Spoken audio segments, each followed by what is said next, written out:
बिस्मिल्लाहिर्रहमानिर्रहीम। दोस्तों अस्सलाम वालेकुम। आज की इस वीडियो में हम एडजस्टिंग एंट्रीज़ को डिस्कस करेंगे। हमारे पास एडजस्टिंग एंट्रीज़ में जो सबसे पहले एंट्री आती है वो आउटस्टैंडिंग एक्सपेंस या अक्रूड एक्सपेंस या एक्सपेंसेस पेएबल। बेसिकली इन तीनों में से अगर आपके पास कोई भी वर्ड लिखा हुआ आए, आउटस्टैंडिंग के नाम से आए, अक्रूड के नाम से आए या एक्सपेंसेस पेएबल के नाम से, तो इन तीनों का मतलब एक है और इन तीनों के लिए जो ट्रीटमेंट है वो एक ही है। अब हम इसको थोड़ा सा डिस्कस करते हैं। The expenses that have been incurred during the current year, वो तमाम एक्सपेंसेस जो आपके मौजूदा करंट ईयर में इनकर्ड हो जाए। The services have been receive during the current year, यानी इन एक्सपेंसेस के अगेंस्ट आप सर्विसेज रिसीव कर लेते हैं, but have not been paid till the end of the current year accounting year. लेकिन आप इसको जो है आपका जो करंट ईयर होता है उसमें आप इसकी अदायगी नहीं करते। Are known as outstanding or accrued expenses, तो इसको हम आउटस्टैंडिंग या अक्रूड एक्सपेंसेस कहते हैं, यानी वाजिबुल अदा। अब हम इसको एक एग्जांपल से डिस्कस करते हैं कि देखिए हमारे पास जो एम्प्लॉई है उनको हम सैलरी देते हैं महीने की 5 तारीख को, और हमारा जो अकाउंटिंग ईयर स्टार्ट होता है, अकाउंटिंग ईयर जो हमारा स्टार्ट होता है वो जनवरी से दिसंबर तक। अब जब हम सैलरी देंगे, देखिए जनवरी की सैलरी जब हम देंगे तो ये हमारे पास आएगी 5 फरवरी को। इसी तरह हम जब दिसंबर, हमारा जब ईयर क्लोज हो जाएगा 31 दिसंबर को, तो हम दिसंबर की सैलरी जब देंगे जनवरी 5 जनवरी को। यानी इसका मतलब ये हुआ कि नेक्स्ट हमारा ईयर स्टार्ट हो जाएगा तब हम पिछले दिसंबर की लास्ट मंथ की सैलरी देंगे। तो ये जो हम लास्ट मंथ की सैलरी देंगे ये हमारे लिए क्या हो जाएगी, ये हमारे लिए वाजिबुल अदा हो जाएगी। इसको हम आउटस्टैंडिंग अक्रूड एक्सपेंस या एक्सपेंस पेएबल कहेंगे। अब हमने जो है इसी जनवरी की, जो जनवरी में जो हम पे कर रहे हैं दिसंबर की सैलरी, बेसिकली हमने इसी मंथ की सैलरी को एडजस्ट करना है। ये जो हमारे पास एडजस्टमेंट होंगी ये at the end of accounting year, आपका जो अकाउंटिंग ईयर होगा उसके एंड पे होगी, आपके प्रॉफिट एंड लॉस अकाउंट के प्रिपेयर करने से पहले। यानी देखिए हम क्या करेंगे, जब भी हम एडजस्टिंग एंट्री करेंगे आपका ईयर यानी 31 दिसंबर जो हमारा क्लोजिंग है, ठीक है, इस तक हमारे पास जब प्रॉफिट एंड लॉस अकाउंट बनेगा वो 31 दिसंबर को बनेगा। तो हम 31 दिसंबर तक जो है पहले इसकी क्लोजिंग एंट्रीज करेंगे, फिर उसके बाद हम इसको जाके अपने प्रॉफिट एंड लॉस अकाउंट में रिकॉर्ड करेंगे। उसके बाद हमारे पास जो इसका इफ़ेक्ट होगा, यानी जो इसका हमारे पास इफ़ेक्ट होगा वो बेसिकली ये, चूँकि हमारे पास आउटस्टैंडिंग है या पेएबल है, तो आपके पास आउटस्टैंडिंग अक्रूड या पेएबल एक्सपेंस होंगे तो वो आपकी लायबिलिटी होगी, और इसको हम जाके बैलेंस शीट में लायबिलिटी वाली साइड पे हम इसको रिकॉर्ड करेंगे।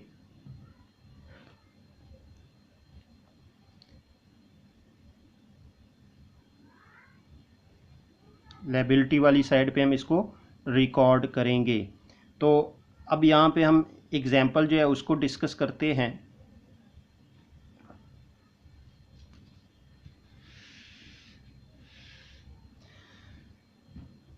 सपोज़ हम जो सैलरी दे रहे हैं अपने एम्प्लॉयज़ को, हमारी जो सैलरी है वो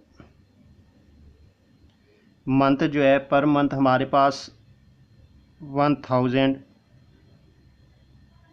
पर मंथ सैलरी हमारे पास। अब हमारे हुआ क्या, हमने जो है 31 दिसंबर तक 31 दिसंबर तक हमने 11 मंथ की सैलरी पे कर दी, तो इसको हम जब 1000 से मल्टीप्लाई करेंगे, ये हमारे पास बनेगा टोटल 11,000। यानी हमने जो सैलरी पे कर दी है वो कितनी पे कर दी है, ₹11,000। लेकिन हमने पे कितनी करनी थी, हमने पे करनी थी टोटल जो हमारे ज़िम्मे पेएबल थी, यानी हमने जो इसको, वो थी हमारे पास 12,000। यानी हमने ये क्या करनी थी, ये पे करनी थी। लेकिन चूंकि हमारा जो हम सैलरी पे करते हैं वो नेक्स्ट मंथ जो है 5 डेट को पे करते हैं, यानी इसका मतलब है कि देखिए हमारे पास जो दिसंबर की सैलरी होगी, December salary will be paid on 5th January को हम पे करेंगे। यानी जैसे ही हमारा ईयर कंप्लीट हो जाएगा, लेकिन हम 12 महीनों की सैलरी पे करने की बजाय हम 11 महीनों की सैलरी पे कर देंगे। जैसे ही हम नेक्स्ट जनवरी में इसकी सैलरी पे करेंगे, चूँकि हमने तो अपने जितने एक्सपेंसेस होते हैं उसको हमने, क्योंकि हम यहाँ पे जो एक्सपेंसेस की जो रिकॉर्डिंग करेंगे वो हमारे पास दो मेथड होते हैं, कैश बेसिस होता है एक हमारे पास, दूसरा अक्रूवल बेसिस मेथड होता है। अक्रूवल बेसिस में ये होता है कि जब आपके एक्सपेंसेस या रेवेन्यू जैसे ही इनकड़ हो जाए, अगर आप देखिए एक्सपेंसेस आपके इनकड़ हो गए, आपने बेशक उसको पे किए या नहीं किए, आप उसको रिकॉर्ड करोगे। तो यहाँ पे देखिए हमारे एक्सपेंसेस तो हुए, लेकिन हमने इसको जो है दिसंबर की मंथ में पे नहीं किया, जनवरी की मंथ में हमने इसको पे किया, तो अब इसको हमें रिकॉर्ड करना पड़ेगा। इसका एक हमारे पास जो इफ़ेक्ट होगा, इसका एक हमारे पास ये जाएगा, देखिए इसका जो हमारे पास इफ़ेक्ट होगा, एक हमारे पास ये जो प्रॉफिट एंड लॉस अकाउंट में जाएगा, और दूसरा हमारे पास जो होगा, चूंकि ये आउटस्टैंडिंग है, ये हमारी लायबिलिटी होती है, तो इसको हम जाके बैलेंस शीट में जो इक्विटी साइड है वहाँ पे हम इसको आउटस्टैंडिंग एक्सपेंसेस में जो है या सैलरीज के अकाउंट से हम इसको ऐड कर देंगे। अब हम यहाँ पे देखिए इसकी, अगर हम यहाँ पे एंट्री देखना चाहें तो हम इसकी एंट्री कैसे कर सकते हैं।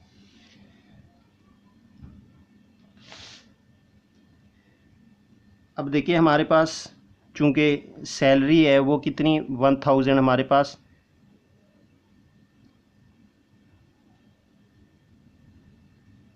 पेएबल है।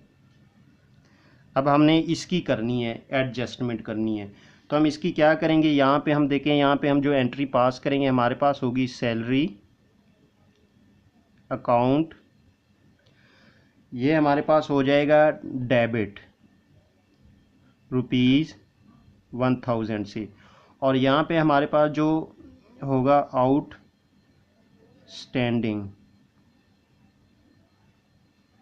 सैलरी अकाउंट, और ये हमारे पास कितना होगा, ये हमारे पास 1000 रुपये से क्रेडिट हो जाएगा। अब यहाँ पे देखिए ये हमारा एक्सपेंस इनकर्ड हुआ, यहाँ पे हमारे पास क्या हुआ, यहाँ पे हम इसकी जो एंट्री करेंगे, एक तो हमारे पास देखिए इंक्रीज इन एक्सपेंस, और दूसरा जो हमारे पास है इससे क्या मुराद है, यानी इंक्रीज इन लायबिलिटी। अब जैसे ही हम अपना profit and loss account prepare करेंगे तो क्या करेंगे, हमारे पास जो सैलरी थी वो 11,000 थी, 11,000 में हम ये प्लस करके 12,000 हम ये सैलरी जो है अपने प्रॉफिट एंड लॉस अकाउंट में इसको एज ए एक्सपेंस के तौर पे वहाँ पे रिकॉर्ड कर लेंगे। लेकिन ये जो 1000 रुपये हमने जो रिकॉर्ड किया है, जो 5 जनवरी को हमने पे किया है, बेसिकली इसको हम क्या करेंगे, इसको हम रिकॉर्ड करेंगे दूसरा जो है बैलेंस शीट में इक्विटी साइड पे जाके, क्योंकि ये लायबिलिटी है, ये हमारी लायबिलिटी है। जैसे ही नेक्स्ट ईयर हमारा स्टार्ट होगा, नेक्स्ट ईयर जैसे ही हमारा स्टार्ट हो जाएगा तो हम क्या करेंगे, अब हम इस एंट्री को रिवर्स कर लेंगे। क्या करेंगे, जैसे ही हम इस एंट्री को रिवर्स कर लेंगे तो हमारे पास जो इसका इफेक्ट होगा वो ऑटोमेटिकली कैंसिल हो जाएगा, ख़त्म हो जाएगा नेक्स्ट ईयर में। तो हम क्या करेंगे, यहाँ पे देखें, ये हमारे पास जो आउटस्टैंडिंग सैलरी है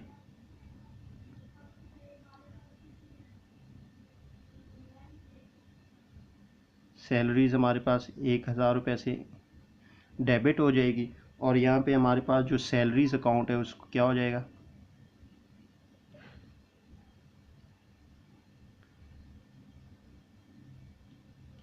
सैलरीज अकाउंट हमारे पास 1000 से क्रेडिट हो जाएगा।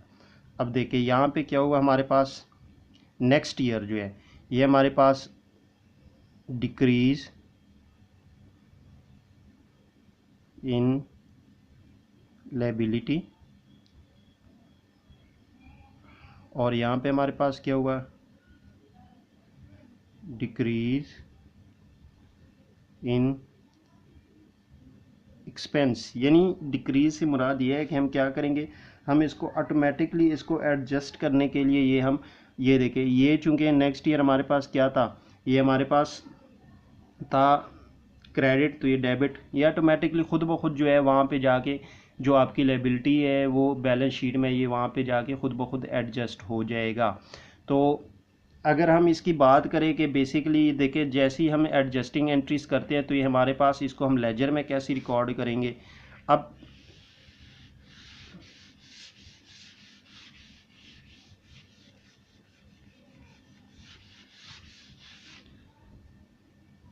देखिए लेजर में हम जब इसको रिकॉर्ड करेंगे तो हमारे पास दो अकाउंट होंगे, एक हमारे पास होगा सैलरीज अकाउंट जो हमारे पास एक्सपेंस होगा, हमारे पास यहाँ पे डेट, फिर अमाउंट, फिर डेट और फिर अमाउंट। अब देखिए यहाँ पे हम चूँकि इसको क्या कर रहे हैं, 31 दिसंबर को एडजस्ट कर रहे हैं, तो यहाँ पे हम 31 दिसंबर हम यहाँ पे लिख लेंगे। ठीक है, क्या लिखेंगे यहाँ पे, देखिए हमारे पास पहले क्या था, यानी जो सैलरी हमने पे की थी वो कैश की वजह से यहाँ पे हम कैश अकाउंट लिख लेंगे। कितना लिखेंगे, 11,000 रुपये से जो हमने पे कर दी है। और दूसरा जो हमारे पास है वो क्या है, वो आउटस्टैंडिंग सैलरी है।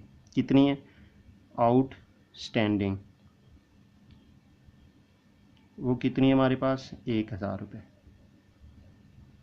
और ये हमारे पास टोटल कितना, देखिए 12,000 यहाँ पे आ गया। और यहाँ पे हम क्या करेंगे, यहाँ पे हम लिखेंगे 31 दिसंबर को के 31 दिसंबर को हम लिखेंगे कि balance transfer to profit and loss account, balance transfer to profit and loss account. कितना हमारे पास, ये हमारे पास 12,000 है, तो 12,000 ये इसको हम यहाँ से जाके ट्रांसफ़र कर देंगे। तो इस तरह हमारे पास ये हमारे पास चूँकि आउटस्टैंडिंग था, इसको हमने एडजस्ट करना था, बेसिकली हमने इस चीज़ को एडजस्ट कर लिया। अब ये तो हमारे पास एक सैलरी, अब एक हमारे पास एक और लेजर भी बनेगा जिसको हम कहते हैं आउटस्टैंडिंग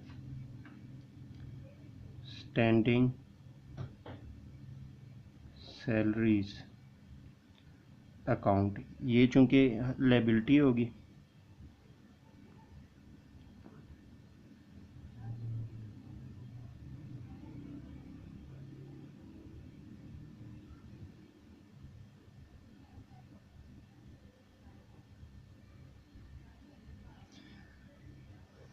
अब इसकी हमें क्रेडिट साइड पे लिखना पड़ेगा 31 दिसंबर को।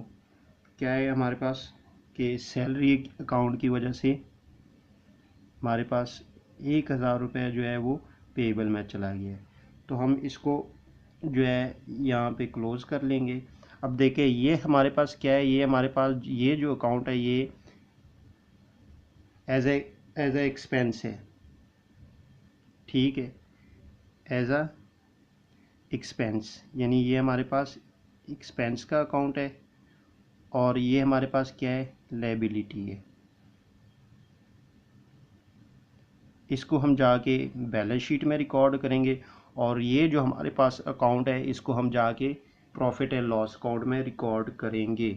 यानी आपके पास जो आउटस्टैंडिंग अक्रूड या एक्सपेंसेस पेएबल हो, कोई भी एक्सपेंस हो, तो वो आप क्या करेंगे, जाके trading and profit and loss account में रिकॉर्ड करेंगे एडजस्टमेंट के बाद। और जो आउटस्टैंडिंग का आपके पास जो अकाउंट होगा लेजर का, जो उसका बैलेंस होगा, वो आप क्या करेंगे, वो आप जाके बैलेंस शीट में इक्विटी साइड पे जहाँ पे आप लायबिलिटीज़ को रिकॉर्ड करते हैं वहाँ पे इस अकाउंट से आप उसको रिकॉर्ड कर लेंगे।